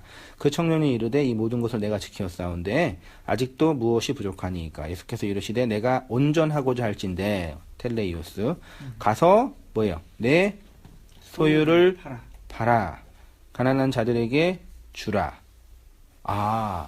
그 온전은 내 소유를 팔아서 파는 것과 주는 행위가 필요하겠네요. 네. 파는 걸 아이테오라고 상정하고 주는 것을 디돔이라고 하면은 내 소유는 뭐예요? 한마디로 말하면 아까 얘기했잖아요. 율법. 율법으로 규정된 그게 소유예요. 돈 몇 푼이 아니라 이거 가지고 이제 우리 그동안 오해했던 그런 말되는 거 다 이해하니까요. 그러니까 지금 부자 청년의 그 존재론적인 한계는 뭐냐면 자신의 소유라고 믿고 있는 그 율법의 행위를 못 파는 거예요. 그렇죠? 그 부자예요. 그래서 천국에 못 가요. 근데 예수님을 따라가는 자는 그 내 소유라고 생각했던 그것이 팔린 거죠. 말하자면. 그래서 성경에 자꾸 하나님의 백성 자꾸 뭘 이렇게 팔라고 항상 얘기하잖아요. 모든 소유를 팔고 땅을 팔고 집과 전투를 팔고 버리고 그게 뭐 어떤 물리적인 것들을 헌신하라는 참 그거는 아무 상관없어요. 아니 아니라 율법으로 규정된 이 세상의 나라는 존재를 예수에 의해서 깨트리라. 그러니까 율법이 깨어진다는 얘기는 어떤 목사의 설교나 내가 갖고 있던 신학 체계가 깨어지는 게 아니라 내가 깨어지는 거예요. 나 죽어가는 거예요. 죽어간다가 표현하면 좋겠네요. 죽어간다. 깨어져 간다. 해체가 조직, 국가 권력, 어떤 이 세상의 문명이 아니라 자기 자신이어야 돼요. 그렇죠? 이걸 타자로 보는 게 아니라. 그래서 내가 사역하면서 뭘 느꼈냐면 나는 일주일 단위로 사는 인생이거든요. 목사는 나는 이 사역할 때 설교 2편 열심히 준비하는 거라 성경 공부 인도하는 거라 그다음에 혼자 공부하는 거.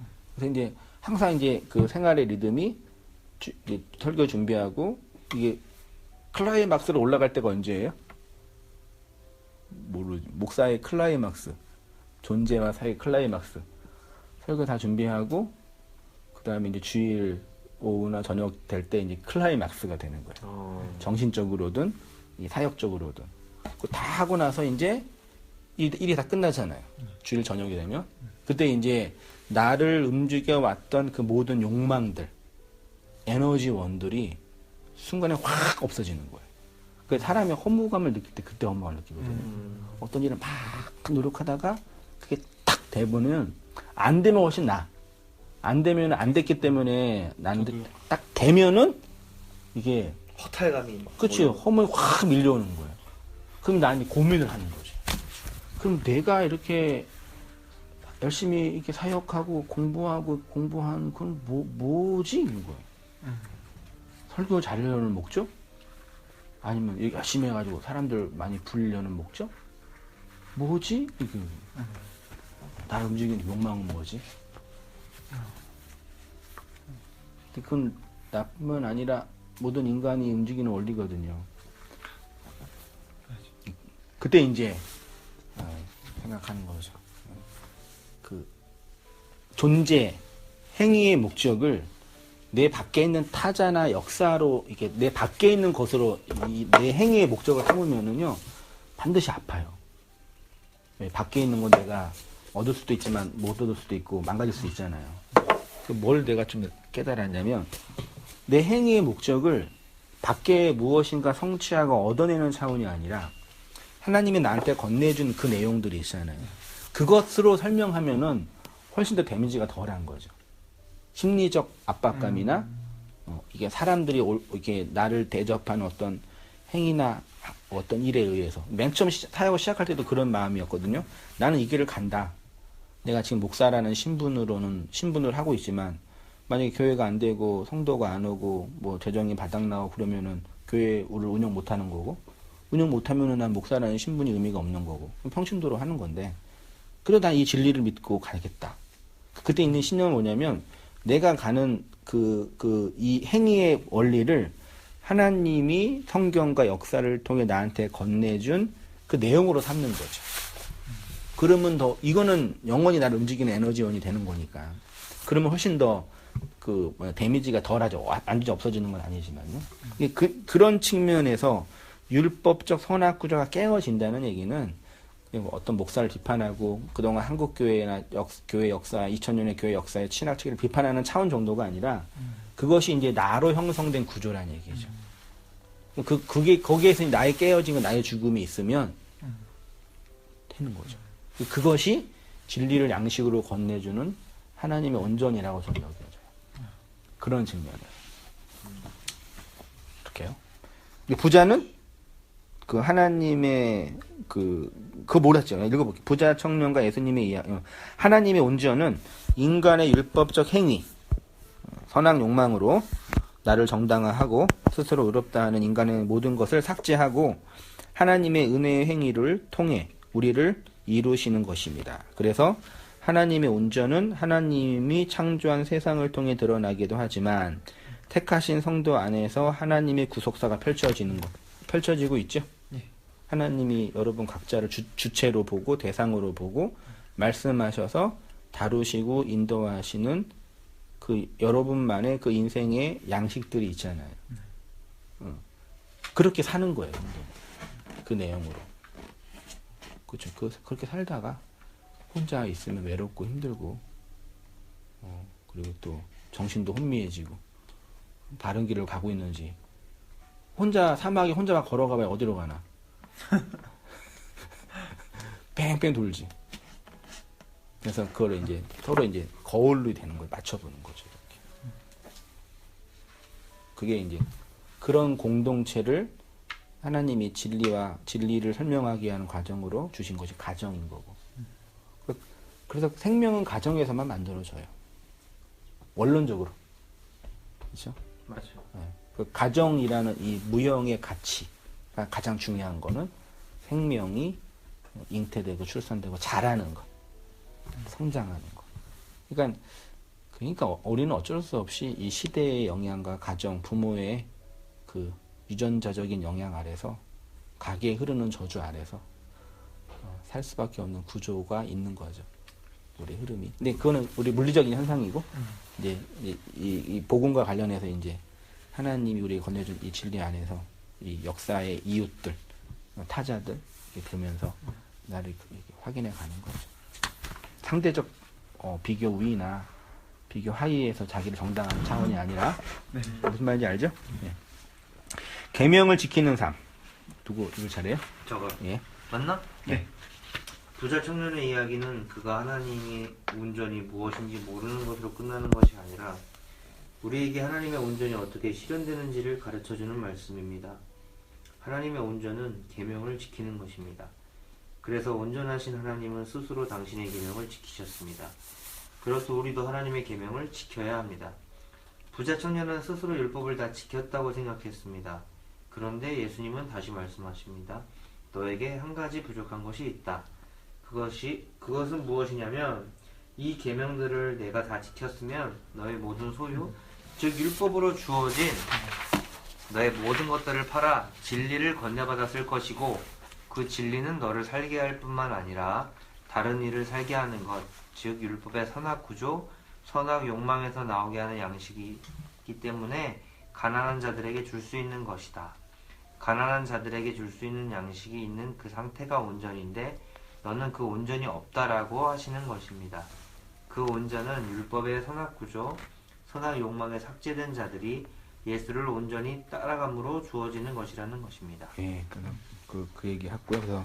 그래서 이제 신약 성경이 온전에 도달하라, 온전하라, 온전을 배우라, 온전을 유지하라, 끊임없이 로마서 12장 1절에서도 하나님이 기뻐하시고 온전하실 듯, 고전 14장 20절에는 장성한, 이게 장성한 사람이 온전한 사람이에요.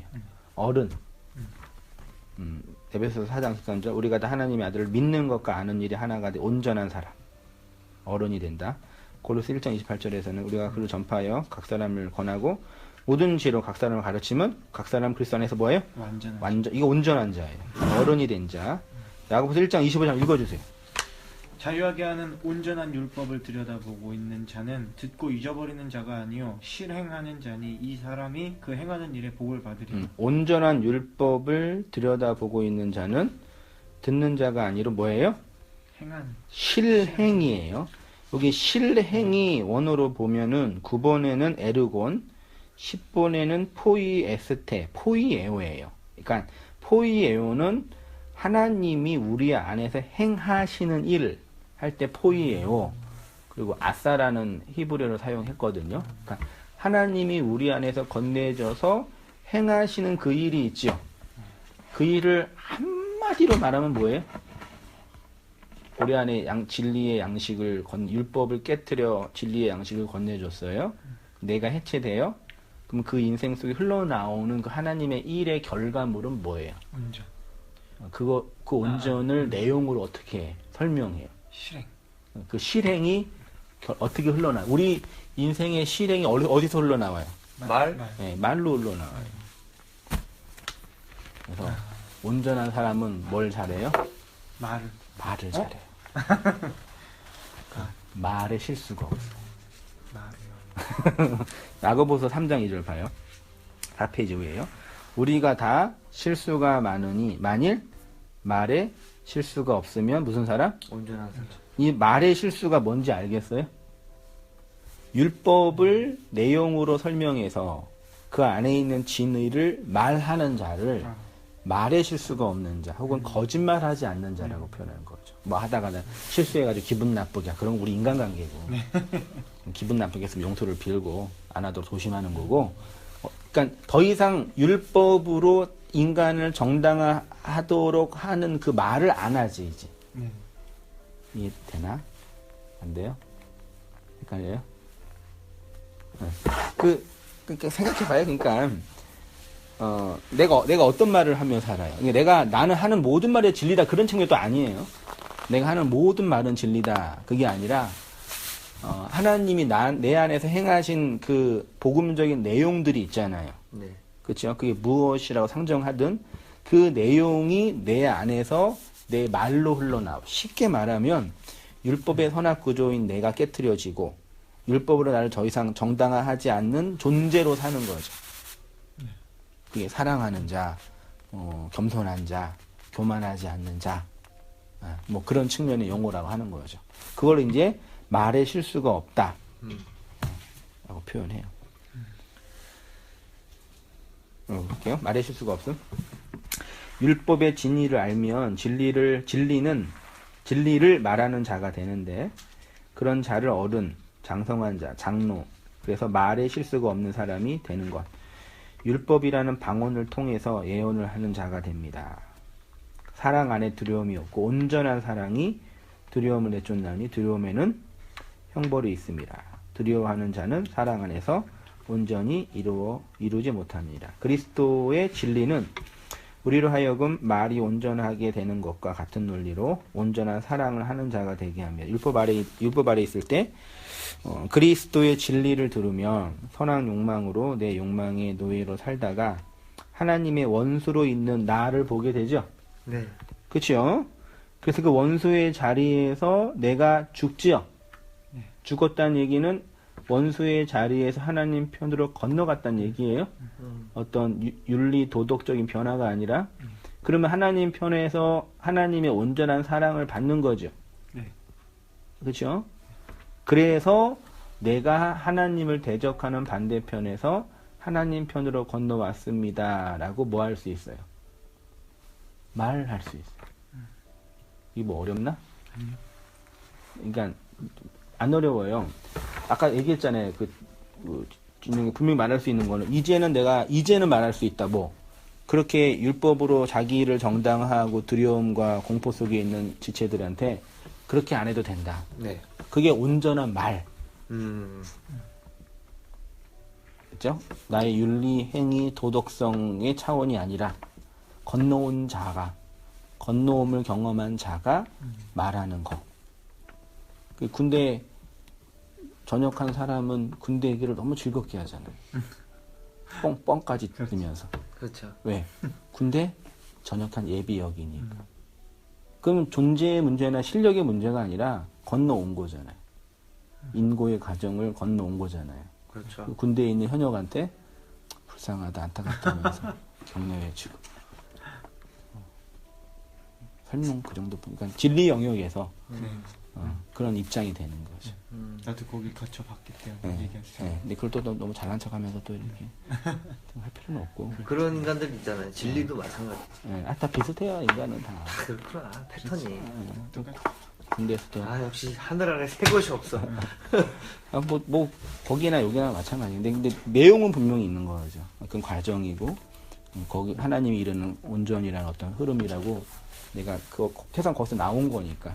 여전히 내 안에 그 율법적인 부분이 있지. 그리고 또 돌아가고 싶어 해요. 그거는 맞아요. 왜냐, 그 인간의 본능이니까. 그렇지만 그걸 아는 거죠. 결혼하면 결혼 생활의 경험에 대해서 내가 경험한 차원에서 얘기할 수 있잖아요.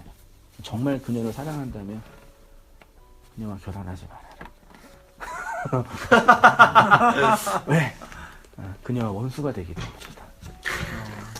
진짜 네가 그녀를 사랑하건다면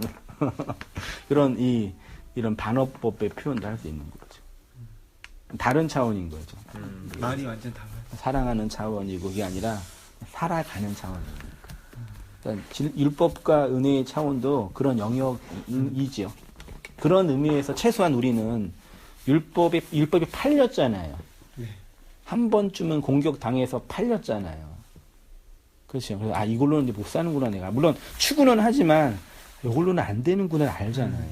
네. 그렇죠. 그 말이 있잖아요. 그래서 그걸 잘 얘기해 주는 거죠. 근데 그거는 그렇게 되어지는 과정 속에 있는 사람들에게만 들리는 언어예요. 아무리 내가 말을 잘한다고 들을 수 있는 게 아니에요. 맞습니다. 그게 전도라고 제가 표현한 거예요. 전도. 그래서 전도. 그런데 이 율법의 세상에서 율법을 내용으로 살고 있는 모든 사람은 하나님의 원수로 살고 있고 내가 바로 그렇게 있었다는 것을 알고 그래서 이전의 나처럼 하나님의 원수로 살고 있는 세상을 향해 하나님 편으로 건너오게 하는 말을 흘려줄 수 있는 거고요. 성도는 그렇게 살아가게 되고 살도록 우리 안에 있는 진리가 이끕니다. 그렇죠? 그러니까 경험하는 거예요. 이번에 우리 개척 멤버 1호 성도 1첫 번째 성도님 자매인데 결혼을 해서 이제 아이를 낳았어요. 지난주에. 근데 형제한테 이제 그 멘트를 해줬죠. 그 막 배 아프고 들어갈 때 자매가 아프다 막 그러는데 어느 순간이 되면은 자매의 얼굴이 확 변한다. 사색이 돼서 이렇게 죽음의 위협을 당하는 얼굴이 돼요. 자매가 여보 나 아파 힘들어 막 하다가 어느 순간 갑자기 말이 없어. 확 바뀌어요. 진짜 죽음이 직면하는 고통을 경험해요. 그때는 이제 마음속에 뭐가 일어나요? 분노. 나를 이렇게 만든 이 작자에 대한 분노 막 일어나. 그때 내가 그때 조심해 그랬어요. 머리를 이렇게 피하고. 근데 그때 그 문자를 받을 때는 네 감사합니다 목사님 그랬는데 근데 그 자매가 진통을 한 열 몇 시간을 한 거예요. 그래서 여기가 다 뜯긴 거예요. 이렇게 손잡혀가지고 팍 해가지고 그게 이제 뭔지 그때 말할 때는 내가 말할 때는 몰랐는데 그 형제가 자매랑 그 경험 속에 죽음의 고통 속에 들어가니까 그 목사님 한 말이 이 말이었구나라는 느낌이 온 거예요. 됐죠? 그러니까 나는 그걸 이렇게 애를 낳는 과정에서 경험했잖아요. 물론 남자의 경험 그걸 얘기해 줬잖아요. 그러면 그걸 경험하는 지체는 이게 그거지를 아는 거죠. 그러니까 진리도 그런 거죠. 각자가 다 사는 과정이 있으니까 내가 어쨌든 직업이 다르고 재산이 다르고 다 다른데 인간은 다 똑같이 살아요. 최순실이든 우병우든 박근혜든 한성민이든 그 존재로 살아요. 삶의 양태나 재산 정도나 윤리적 율법에 의해 규정된 게 다른 것뿐이지. 근데 그 인간이라면 기본적으로 경험된 그 본질적 그거 있거든요. 그래서 그렇게 있는 그거 진리를 들은 사람들만 구원받는 거고 말하자면 없으면 구원에서 제외되는 거라고 표현하는 거죠. 그 내용들이 있죠. 그것들을 이제 여러분 우리가 살고 각자가 살죠. 그건 아무도 대신할 수 없고 아무도 대신 살 수 없는 인생 살아가는 과정에 몰라요. 혼란스러워요. 그 내용을 몰라요. 그때 이제 이런 말씀 그리고 이제 진리에서 경험된 내용들을 들을 때 이게 그 내용이었지. 그러면 나의 그 존재 행위와 하나님의 그 말이 하나가 되잖아요. 하나. 나의 그 행실, 역사에 살아 율법에 나의 삶이 있죠. 이 삶이 말씀에 의해서 하나가 되잖아요. 합체. 그게 하나님을 믿는 것과 아는 일 하나가 되는 거예요. 그 하나가 되면 내가 진리가 됐다고 하는 거예요. 그때 우리 안에 다양한 스펙트클이 일어나지. 막 감동도 되고 감사도 되고 희열도 일어나고 기쁘기도 하고 살만하고 또 감사의 고백이 흘러나오고 그게 항상 기뻐하고 범사에 감사하라는 표현인 거죠. 그렇게 그 하나 내 삶의 내용이 이 진리로 설명이 딱 되는 거죠. 그게 그 육체가 영을 받는 거지. 그때 영혼이 되는 거지. 하나님의 자녀가 되고 하나님이 되는 거죠. 됐죠? 그럼 그렇게 살고 있으니까 또 그렇게 다 살잖아, 다 각자. 그 살 때 그 영이 떨어진 그 사람에게 그게 이걸 설명하는 거였어. 너도 일로 와. 내가 그게 전도라고 표현할 수 있는 거죠. 그게 내가 온전하게 됐다. 그렇게 하나님 나라는 이렇게 온전한 자들이 모여 있는 공동체예요. 그 교회라는 이 집단은 그것들을 현상을 잠깐 유지하고 배워가는 그 학교이고 가정이고 그런 거. 그래서 다양한 사람들, 뿔난 사람들, 뾰족한 사람들, 둥그런 사람들 모여서 부대끼고 싸우면서 맞춰가기도 하고 에이씨 딴 데 가기도 하고 그렇게 흘러가는 거지. 막 흔들면서 쉬쉬 하면서 아름답게 빚어지고 또 온 땅 교회만 진리가 전하는 건 아니니까 또 그런 과정을 또 가고 그런 게 아니까 그럼 그렇게 온전하게 살아가는 삶의 구체적인 내용이 마태복음 6장에 나와요. 그래서 그게 구체적으로 뭐냐면 구제하는 삶, 기도하는 삶, 금식하는 삶. 그래서 구제하라, 기도하라, 금식하라 이렇게 말씀하시는. 그걸 다 또 이제 또 내가 행동할 또 행위로 받는 것도 나쁘지 않아. 그래 다음부터 이제 차근차근 공부해서요. 열심히 공부해가지고 우리 온 땅 교회 할 일 참 많아요. 저 근데 1월부터